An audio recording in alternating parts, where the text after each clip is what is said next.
Welcome to Willow Health Media. My name is Dr Mercy Korir, and this is Lifeline Dialogues. Today, we are having a conversation about the US president, that is Donald Trump, potential freeze on international aid through USAID, that is the USA International Development, PEPFAR, and CDC. We want to look at what the potential impact of that would be on the Kenyan economy and particularly on Kenya's healthcare sector. Joining me for this conversation is Dr. Daniel Mwai.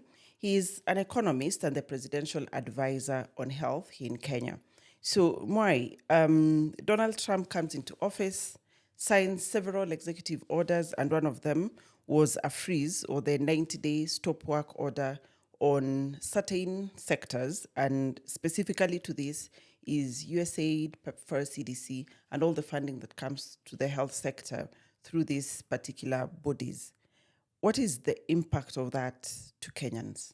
Yeah, I think two things that are critical to highlight, Mercy, is that the US government has been a big development funder, and also for health. Not only for Kenya. Actually, Kenya probably is not receiving as much as many other countries that are in this region. Mm-hmm. And I say this with full knowledge because I have spent all my career as a health economist, and have worked across all the countries in the sub-Saharan Africa, all of them. There's none I've not done work for them.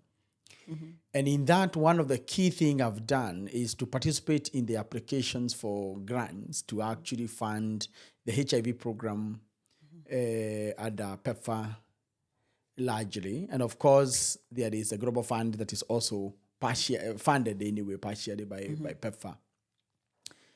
There is an agency that people forget, is a Presidential Malaria Initiative Fund, PMI, which also drives the assistance that goes towards malaria eradication. So in a short or long is that the sustainability of the healthcare system has always been fragile. And this comes from the fact that HIV was an emergency, and that emergency fund was created to actually address that emergency. Now, the discussions that have been for quite some time have been whether we are still at the emergency time or whether HIV has transitioned into chronic illness. Mm-hmm. And if you look at it, then you see that with lifelong or medicine that have made people to live for long, then HIV kind of transform to a chronic disease, where people need to have medicine for them to stay alive. Now, the biggest funder is actually PEPFAR. It has done quite a tremendous job over the years in making sure that countries access these life-saving drugs. So when you ask the impact, of course, the impact will be significant if USAID and US government, so to speak, USAID is just one arm. Mm-hmm. So if we say USG ideally pulls out, there could be implication. But this implication would be based on how countries respond to that deficit. Mm-hmm.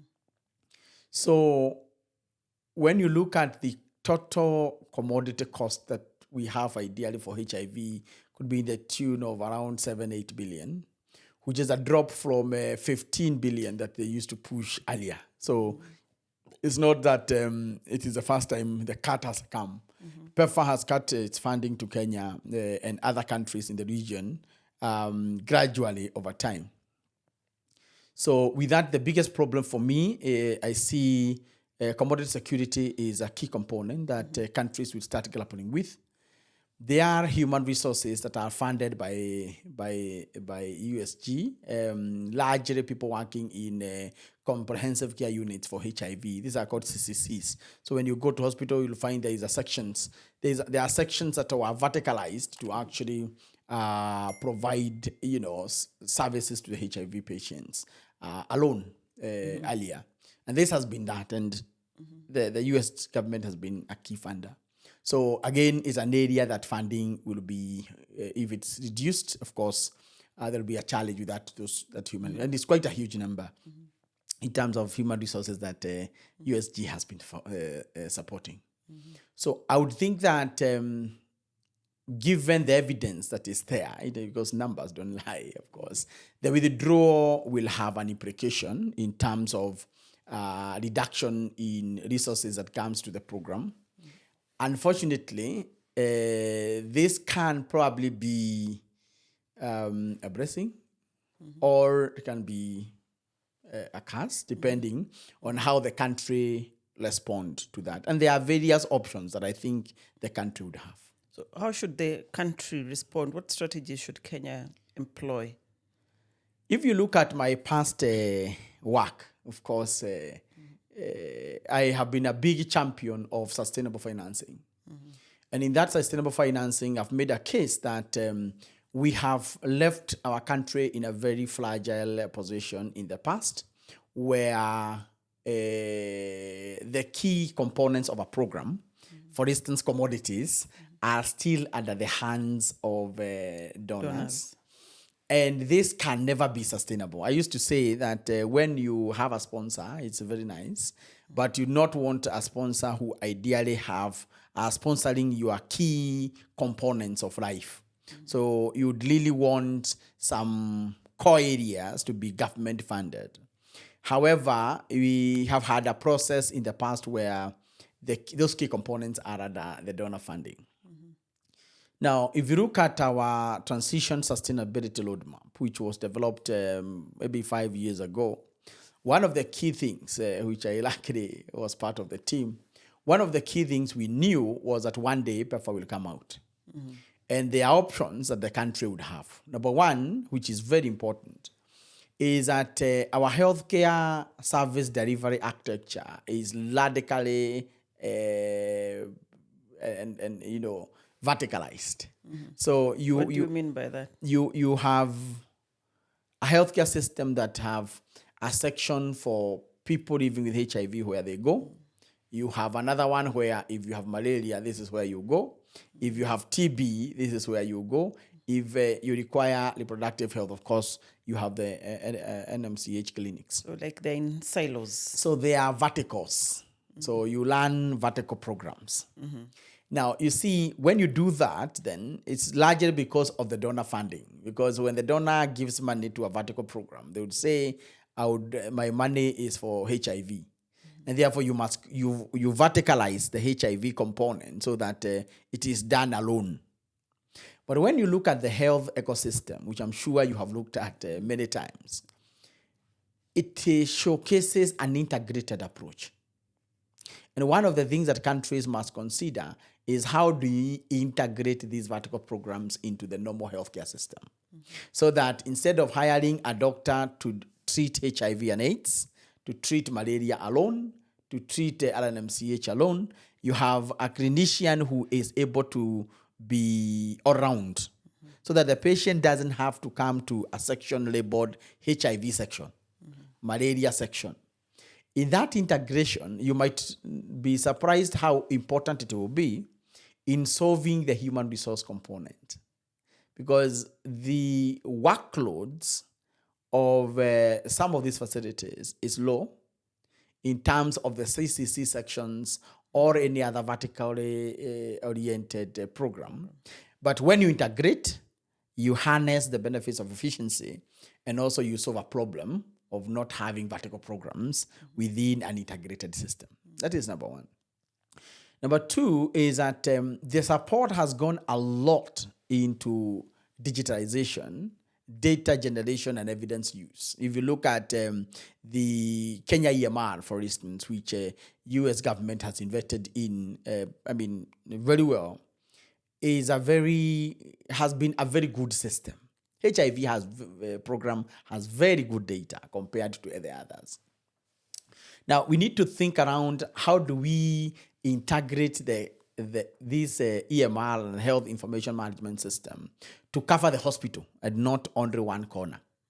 Now, so that when the patient comes from whichever angle or their life, whichever clinic they come in the facility, their data can be uniquely identified, the data can be captured effectively, and therefore you need not have a separate support for that one system that is HIV specific and HIV alone. So the current efforts, and if you look at the transition sustainability roadmap earlier developed, and you also look at the current work that is going on for the reform, is to actually scale up what used to be the Kenya EMR at the corner to a facility-wide hospital information management system.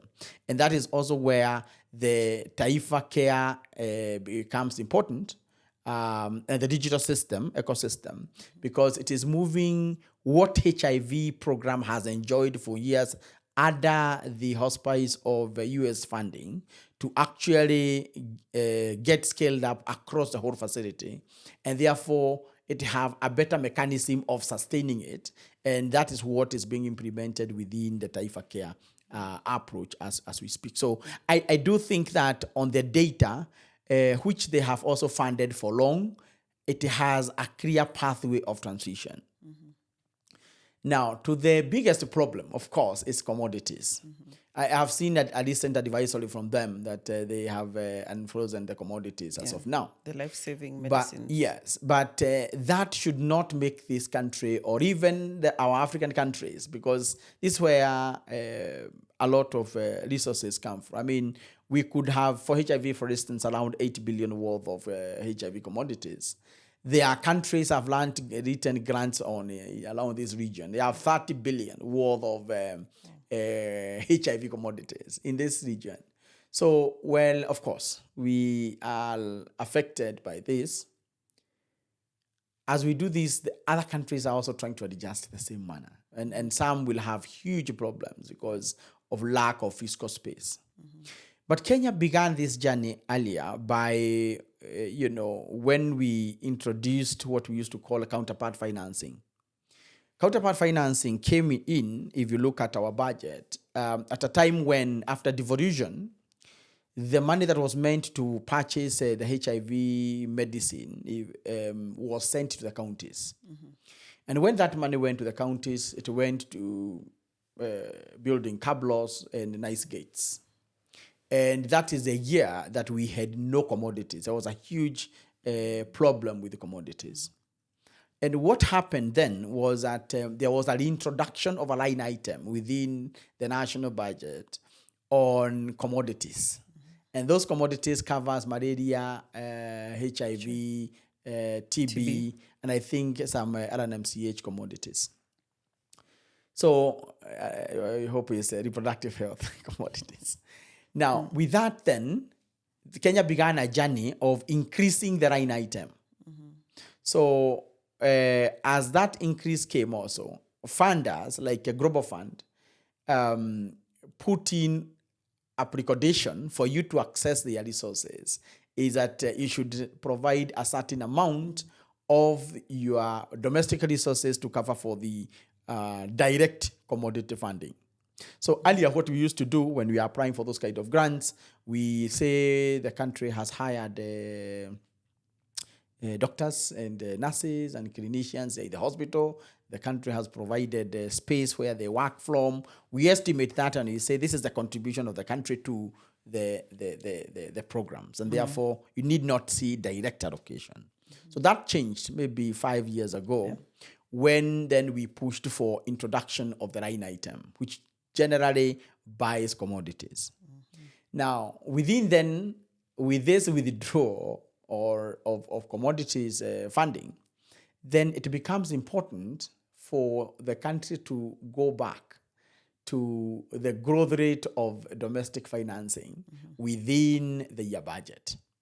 So how much do we need to cover to actually feel a little bit, even with the return, whether they return or they don't, when you see a signal that tells you that in future, for sure this money will come to an end. Because even those countries that predominantly have been giving us funds are suffering in the economies. The macroeconomic environment have been not very good as it used to be. So I think there are options. The options lies on a country adjusting towards mobilizing resources for the core. So are you saying this is a blessing for Kenya? For me, as a health economist and a person who has fought for sustainable financing, I do believe that I will not call it a blessing because of the sudden implementation of a policy, because that's not how government allocates resources also. There have been deliberate attempts to talk with these donors, more so in this country after this government came in. We have met them several times with a view of having a gradual exit, more so from the core activities. And we had started the discussion on what we were calling a one plan, one M&E system, where we see what you are funding and what the government is funding. And then transition to sustainability meant that government increases the funding for the core areas, which is not what used to happen. And the donor reduces the funding for those core areas. Now, that is the only problem I see is a sudden implementation of the policy. But whether that is good or bad, I mean, again, I would think that it was just a matter of time. It's just been accelerated. It was coming. It has been coming, so to speak. When I started working in NASCO back in 2006 as a health economist, health economics was not famous across the medical fraternity, and they even wondered, what am I saying? When I used to talk about efficiency and effectiveness, that was my title when I was working there, to try and push efficiency in vertical programs. But what people used to wonder, why do you need to be efficient at a time when there was huge resources? Actually, the problem was how to spend it, not whether to spend. The pipe always used to be full in those years. Now, 12, 14 years or 10 after, we have gone there. Everybody understands. Every time you tell them efficiency, they get it. Effectiveness, they understand. Stretching the shading to do more, they can now understand. So I think it's a reality that the health sector must grapple with as it becomes similar to what the other sectors have been grappling with. There's no donor support. The country has to mobilize and target resources to those areas. So if we look at our health budget, which probably is about 5 to 6% of the total Kenyan budget, is there room to adjust that, even if it doesn't match the Abuja declaration of the 15%, somewhere near there, so that it can plug in the gap if you're looking at, domestic resources for health? Yeah, so first, I think Abuja declaration is a useless thing. Why it's useless is because it was just created as something to... It was an arbitrary number that just people sat down and said, put 15% of your budget into health, without considering the unique characteristics of the country. It's a very large, it's not even macro number. It's a number that is alluvial. But that number really has made many people to actually mislead. I go to counties and they are telling me, we are above Abuja. For Christ's sake, Abuja does not apply in the county. It is useless. Now, but what happened after devolution? It's just a number. I can tell you 10 or 15 or 30. It was not based on anything. So what should be the budgetary allocation? So the country government, the world has moved from a proportion of budget to actually proportion of GDP. Because proportion of GDP, of course, account for the country productivity and growth that happens over the period of time. But I wanted to highlight, before devolution, when you look at the overall proportion of healthcare financing that used to go to health, it was at 35. Money followed functions. I remember unbundling of health functions at devolution time. Money followed functions. And therefore, a lot of money that went to the counties, ideally, was money that was for health, because health was 70% devolved. But one thing that happened that was very wrong at that time, when devolution happened, there was no guideline on how much the counties allocate in health. Now, when you look at the average total of allocation, actually it's around 28% of what counties have goes to health. So that means that you have almost lost around 7% of its funds by devolving. So that's the money you find, of course, governors putting it into cablo loads and malams and agriculture and health So not health and education. Yet education was the least devolved. It's under ECDs. So we have fought over the years to push the counties to really see that the health of this country is under their hands. So there is deprioritization of sectors they should be able to do, more so sectors that are not largely devolved, and try and push the health allocation on average for counties to actually go to something in the range of 35, where we were before devolution. So health lost money. I argue this many times because these numbers, I have had them before and after devolution. So we need to prioritize health. For me, that is very, very important. Health is largely classified as a consumption sector, and it is seen like you throw in money there and nothing comes out. And therefore, with that kind of classification at the macro level, then you realize that when you are talking about development budget, then you don't consider service delivery as part of the development, although we know that stock of health is a critical component of human capital. And when you restore the health of an individual, it's like you have created the capital. So health is actually a capital investment. Why I have a problem with that is that when you look at our guidelines and the PFM, there is a certain proportion of resources that should actually go into capital development or development budget. Now, when you are dealing with a heavy sector like health, which is heavy on service delivery and therefore more largely recurrent, and you put a serious cap on how much should you put in capital, then we continue building facilities. In building these facilities, you realize that we have facilities that are just open buildings. They have nothing inside there. There are no surfaces. But I ask myself, you have spent 3 billion.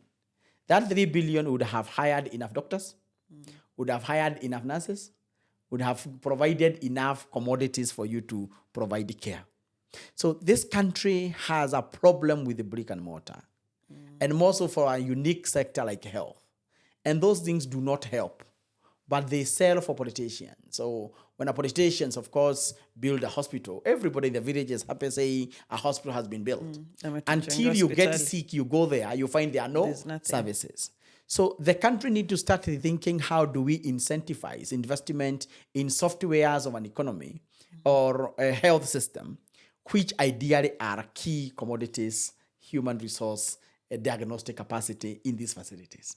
When you do that, then you might still have the same amount of money, but you provide more resources, because you cannot continue providing resources the same way you did when donors were giving you money.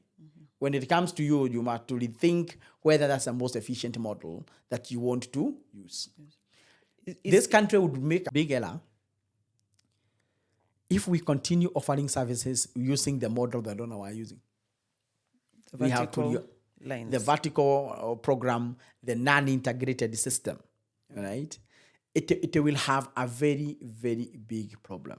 So I have told you there could be some space at the county level if they can be able to prioritize and stop building. They focus on the operationalization of the system. But for you on this one, I think I'll repeat something I say many times. If we were to have credible media houses, which are very few in this country, sometimes I don't see them actually, we have become a country of negativity and criticism that does not, go towards improvement. Because you need to criticize and offer a solution. Now, one of the things that you see is that if we have credible reporters who can be able to give the right story, and this story would be, for instance, who has invested in improvement of facility softwares. When I say software, it's not a system. I'm saying they have brought medicine in a hospital. Instead of building a clinic, they have decided to supply medicine for one month or 2 years, whichever comes. They have hired some human resource in some facilities in their locality. They are members of parliament or they are governors or whoever. You see, if we get this kind of reporting, it does something called alignment of the political class and the policy where it's supposed to be. Because a politician wants things that people can see, they convert them into Political votes. capital. Right? Because people would say, that's a good hospital, it was built by this person, and I'm good. Now, what we need to do then is to be able to communicate. And it is not bad. If Kenyans are excited when they see a hospital E10 built by your MP, you not change that. But you can change Kenyans to also be excited to know that your MP has facilitated this facility to actually get commodities. Or Actually, your governor... turning it to be functional. Correct. Your governor has not built a new hospital, but the one you see there, which is 2 kilometers away, for sure, it is now functional. It has doctors. It has the right medicine. It has... If we can communicate that, we also assist them in not being seen like they are doing nothing. Because if you take commodities in a hospitals in a car hapo, they just stay there. I mean, nobody know whether you supplied or you didn't, unless they get sick. But we say in the market that a rational consumer should be able to rank their preferences. As they rank them, the one they write number one should be the one that gives them high satisfaction. For a politician, you need to convert your work to make sure that you remain popular, you can be re-elected again, and these are interests that must be taken care of. So how does the health sector meet these people in the middle? It is by communicating and making the people know the good things that have also been done. So we only talk about there are no commodities. We never say there is a place that commodities were provided by this. And people would argue, I mean, this is your work, you should be able to know. But we should also understand that each person's, the market is driven by different interests. And some of those interests, if you ignore them, we periodically go towards construction. So we are a country that has among the highest healthcare facility density in this region, above the WHO recommendation actually. I don't know whether you know that. On facility density. But when you go in there to look at the services are not as good. So we must push our leaders towards operationalizing the hospital for service. And that is not usually very famous among our people as citizens. So there is citizen education that will assist in transition. There is a policymaker and the political class orientation that will also assist towards the transition. So money is there. I think is an issue of rethinking how we redirect these resources to cover the most critical needs of the system. Looking at SHA, the Social Health Authority, which is largely the financing mechanism, do you think it has a role in integrating or mainstreaming the vertical programs that you're talking about? Would that be a way of, resolving the financing issue that we will likely face with the freeze from the US government? I would say yes and no, on two fronts. On the matter of strategic purchasing, which, a social insurance is supposed to pool resources, which is ideal, collect money, pool risk, and of course do strategic purchasing.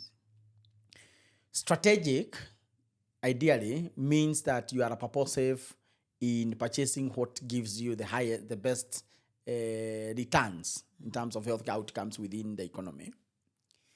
And therefore, the HIV program, malaria program also, are critical components. But there are programs that are easy to transition, and that is where SHA comes in. And people have never understood why is SHA different from NHIF on this area. The NHIF was largely a contributory system. There was no money government was putting. And because nothing government was putting, then you'd have to create another budget line somewhere. And that budget line is what you could use to actually fund anything else you need. Now, those budget lines are never used to appear. SHA, if you look at it, has three funds. The first fund is primary healthcare fund. That primary healthcare fund is covering primary health services, including some of these areas that were predominantly funded by the donors. And you look at a disease like malaria, for instance. Largely, if you have a shakava, you'll be treated for malaria in primary healthcare facilities. That is what is funded at a capitation. So you need not worry whether the PMI operates or not on that area, because you will receive your services. The provider will also be paid, because if you are paying a facility capitation based on a catchment area of the population, then the same human resources that are providing services for the other diseases can also do for HIV, malaria, TB, and LNMCH, so to speak. Now, when you go to SHA itself, it has benefits also that cover some of the complications that arise from these diseases that ideally have been predominantly funded by the donor market. With that, you will also see severe malaria, TB, some support on HIV, except the commodity, because the commodity was not included. Then there is a emergency chronic illness fund. The design, so of course the center one is contributory. So primary healthcare fund is government putting resources to actually address. So if primary healthcare is well funded, and that is our expectation within that the government will allocate resources there. Our work is not to allocate, is to advise that you really need money here. And the Kenyans should also tell the government, you need money for health, because everybody gets sick. Whether rich, poor, you get sick. So the country should be able to also have a culture of pushing regimes, not only this one, but even the one that comes, to really prioritize the allocation of resources for health.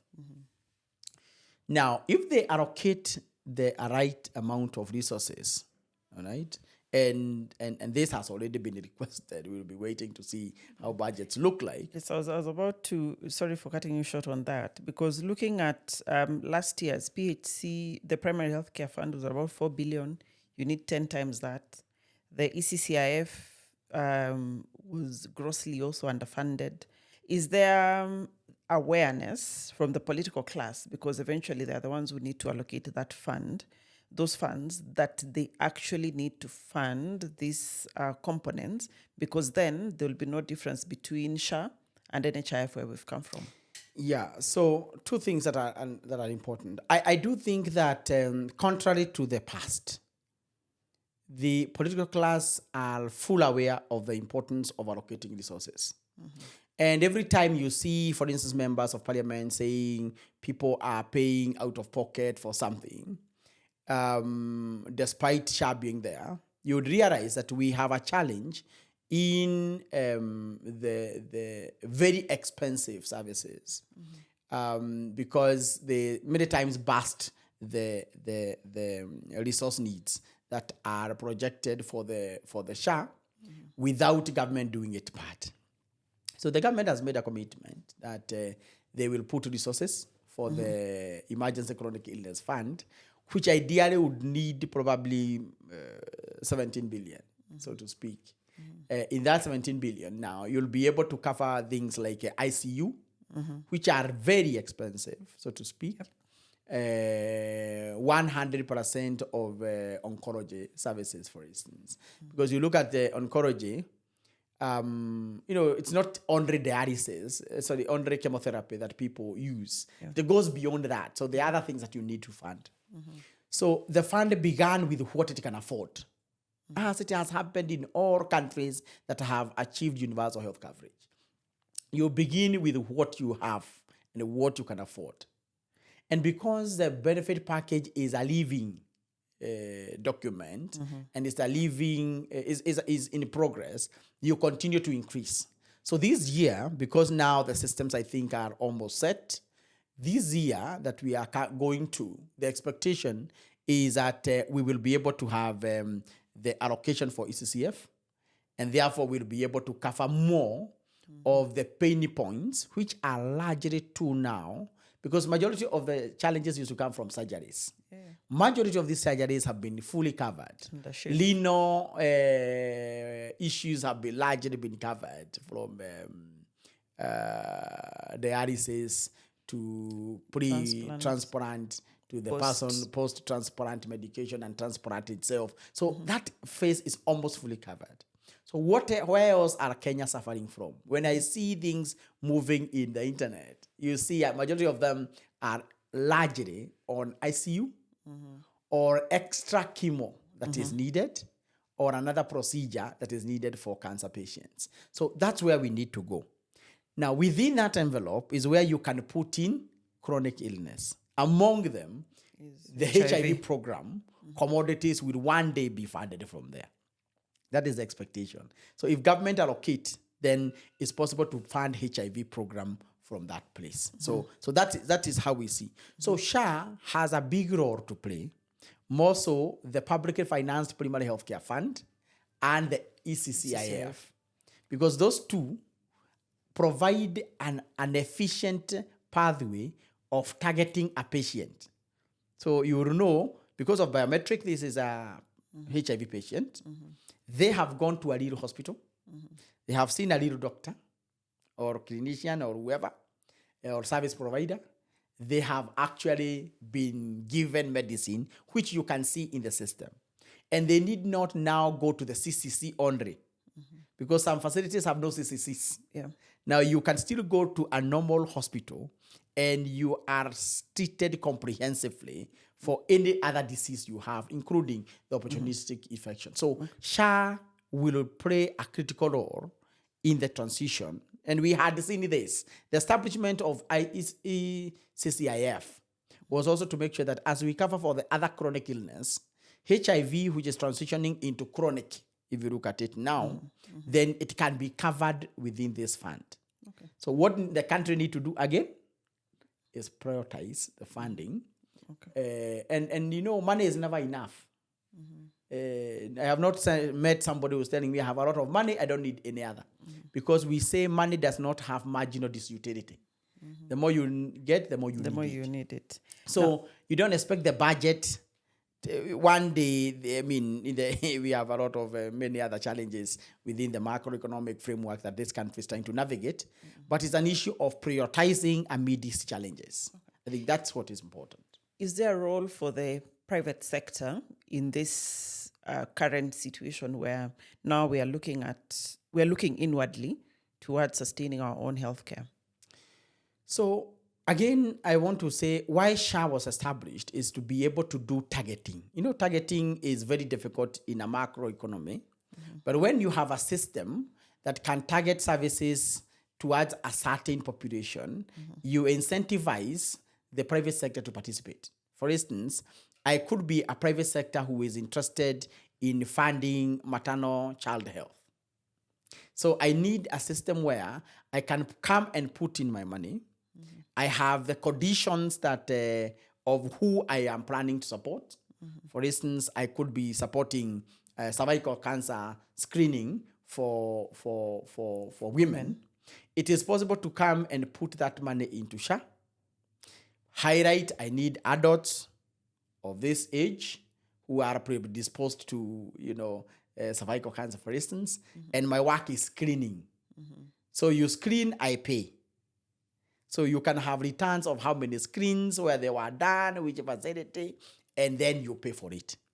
Now, that framework is encouraging the private sector. And we have seen some good private sector in this country coming to say, how can I be of help? I was channeling my money through CSRs that I don't even know the impact. How do I channel my CSR resources, for instance, into a path that I can see what the money did and what was the impact of what the money did. So I think there is a larger discussion that needs to happen because you need to establish the system, set it up in a pathway of growth, and then bring on board other key players to be able to participate. So I do believe there is room for the private sector to actually participate. I don't believe that donors are going to exit in the next 1 year or two. But beyond 3 years, I'm not sure because they'll have gone, majority of them. So we need to align the funding they are giving in a way that, you cannot come to my household, give people meat the whole month every day. And then you're telling me you will leave. I know when you leave, I'll not give them that way.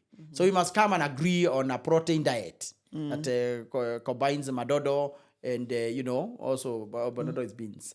Combine beans and also bring some meat. Or so teach you how to get that meat. So that when you leave, then I will have some meat and I'll also have some madodo. Beans. But I have protein. In the diet. Because you cannot scale up at first class. Some efficiency is lost because you need to be ideally at a big scale than some of these people doing it in very, very small scale. So I think there is room. So are we likely to see any other policy reforms in the health sector to adapt to the changing funding environment? I think the policy environment keep on changing. So it's still, again, live, periodically changing. But I think the big component for me that I think need to be looked at is quality of care. Because we have established a financing system, right? We have ideally increased the number of facilities in this country. The facility density is very high. We should not build anymore other facilities. And that is my advice to everyone. I say it every time that we do not need new facilities. What we need is to invest in the current ones to make them operational, fully operational. I don't mind traveling 2 kilometers to go and get the real service, and I'm sure it will be there, then give me a facility 50 meters away that has nobody. When I go there, 100 cattle and goats are grazing, and probably one nurse who actually cannot support because they are alone. So that is a policy direction. Therefore, the quality of care is what has been missing, and it's because we have largely relied on guidelines. Guidelines you can either follow or refuse to follow. Developed countries that are doing well have moved towards registration. And I think that's why also the president saw it wise to first begin by registration. The other people failed because there was no legal framework to establish the system. So we're talking about the quality of care. You are just concluding on that. Wasn't that one of the policy reforms or legislations that was supposed to accompany SHA? Yeah, so we pushed 4 key legislation. One, of course, is the healthcare financing, that is a SHA. The other one on primary healthcare, because we must operationalize the NHIF never used to go down to pay larger services in lower level facilities. So we had to come up with a way that SHA can pay for level 2 and 3 dispensaries and health centers, so that I should not really go far to get my SHA paying when my condition can be treated in my near hospital. So that was a big policy gap where you are not paying for lower level facilities. So that was solved by the Primary Healthcare Act. Then there is the FIF. Remember that when you push resources, so shareable revenue goes to the county. The county allocates money to its own facilities. But that doesn't happen very many times. They allocate less than needed, of course. When you ask them, they'll tell you the money is less. They prioritize other areas. They'll tell you all that. There are reasons always. But I do believe that counties can do better. That's my own belief. The other thing that used to happen is that when you do own correction as a facility, you deposit that money into the county account, and therefore you have nothing. Maybe you have nothing in your facility. There's no even water. All right, the place even is full of grass. There's no like a facility that was shown on TV where the grass was taller than you, but that's where services are being provided. But when you correct 1,000, you cannot cut the grass. It has to go to the account. It has to go to the account. For and the this money county will never come back to you. Yeah. So the FIF was saying that when you correct money in the facility, you pay that facility, and that money is left in that facility to improve services. So that's a big paradigm shift for county facilities because they used not to get anything. So now it will go directly, and that now start moving towards output-based financing. So the more you provide services, the more SHA will pay you. The more you'll be happy having people to come, you give them services. Even if you don't like them, You want them to come, you give them services so that you get paid. So you have a financial incentive to want to provide services away from what used to be there. So the question then becomes, what type of services are we buying? Now, that's where you need quality of care. For me, the issue of the medical board licensing hospitals and profession is a conflict of interest, because you cannot license the doctor and license the practice, the practice, and then you license the facility itself. That's what is there as of now. But going into the future, in more progressive countries, you have an entity that is charged with inspecting hospitals, looking at the abilities they have to provide the care that is of great importance. I can give you an example. Majority of our mothers are giving birth in hospitals. All right? So that is very good. But they die there. But what services are they getting in those facilities? Why are they dying? That's a question. Because if you are giving birth in a hospital, you shouldn't. You shouldn't. All right? So if you are dying in the hospital, then it speaks to the quality then of the service you are receiving in these hospitals. So unless we address this, even if we push a lot of money and we buy poor quality services, the health outcomes remain the same. High maternal mortality rates, high child mortality rates, progression of disease to severity from diseases that could have ideally been prevented earlier. So the quality of care bill is at drafting stage. I'm sure in the next 1 month or so, it will go to Parliament. The Parliament is also very interested. If you talk to anybody, including the chair of the Committee on Health, on the issue of quality of care, they'll tell you it's a big challenge because it's something that you just think about. Immediately, you get some money to purchase something. So if I get money to purchase tea, I start thinking, what type of tea? What type of tea? So that what type of tea is what type of care are we purchasing for our people? So that my mother in the village, which is the one who drives me to this very transformative kind of reforms, she does not know what quality is all about. She might think a doctor sitting with me for long, probably, that is quality. Okay? And the other one who sat with me a few minutes, that is become not quality. So there's perceived quality and the actual. The registration should target the actual quality of care, not what everybody is talking about, because we are unable to judge whether it was quality or not. So that process is going on. I'm sure that probably you will follow it as we navigate the process. And I think our political class this time have for sure been very, very supportive. From the president to the houses, they have really done a tremendous job in terms of seeing it is painful to make some decisions because some of them also goes against the individual personal interests.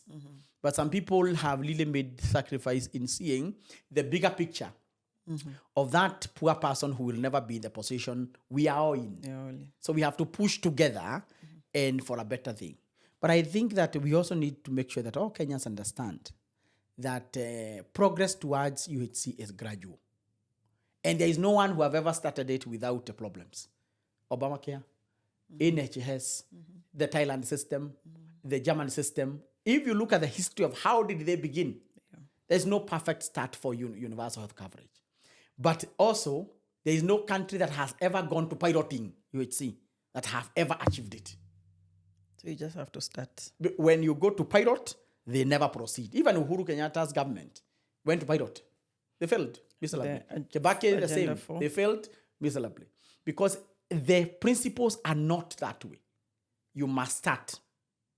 People will still continue suffering for some time, but the desire is to progressively improve so that by the time real problems are coming, you have covered majority of what is making the burden of health a big problem in the country. Okay. So lastly, in light of the Trump administration, is the government diplomatically engaging with the U.S. government or U.S. Congress or with other international partners to bridge the gap or, to plan ahead?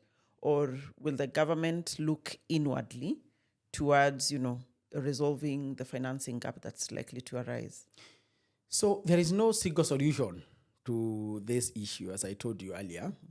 the solutions lies within dialogues, and these dialogues should be two-block, and that's what is happening. So there is a domestic dialogue. The domestic dialogue is, this is a gap that is arising, this is a size, this is how it will play within the next coming months. How much do we increase our domestic resources to make sure that this problem does not occur? So that is a dialogue that is continuing. Of course, it's a week or two since the announcement anyway. Yeah. So the country is readjusting to that reality. Number two is that Kenya does not live alone in this market. I mean, the world is made of economies that are heavily interrelated and interlinked.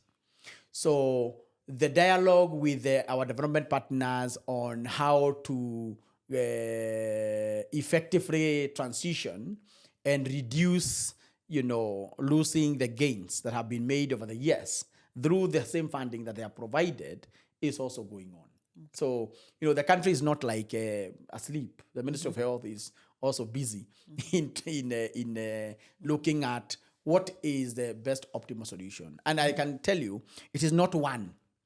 Like, say, you guys go completely and we don't need you or whatever. So what you need to do is to dialogue with them on the areas that are very critical as they transition, and other areas that are less critical in terms of adverse effects from the same.